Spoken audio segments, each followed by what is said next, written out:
তোমাদের এমন একটা ম্যাজিক দেখাবো, সেই ম্যাজিকটা দেখে তোমরা রীতিমতো অবাক হয়ে যাবে। তার আগে আপনারা যদি এই ভিডিওতে নতুন হয়ে থাকেন, তাহলে আপনারা এই ভিডিওটি একটা লাইক করে চ্যানেলটি সাবস্ক্রাইব করে আমাদের পাশেই থাকবেন।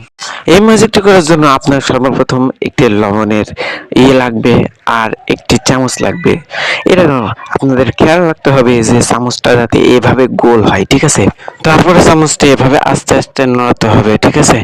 আস্তে আস্তে নড়াতে হবে, আস্তে আস্তে নড়াতে একদিকে দেখা যাবে যে বরফের মতো একটি গোল বল হয়ে গেছে। আর এটা হচ্ছে আমাদের আজকে ভিডিওর ম্যাজিক। এই ম্যাজিকটা যদি আপনাদের কাছে ভালো লেগে থাকে, তাহলে ভিডিওতে একটা লাইক করে চ্যানেলটি সাবস্ক্রাইব করে আমাদের সাথে অবশ্যই আপনারা থাকবেন। ধন্যবাদ। আর এই ম্যাজিকটি আপনারা ট্রাই করে দেখতে পারেন, আপনাদের অবশ্যই হবে। কিন্তু এরকম ম্যাজিক করার জন্য আপনাদের অবশ্যই গোল চামচ লাগবে, ঠিক আছে?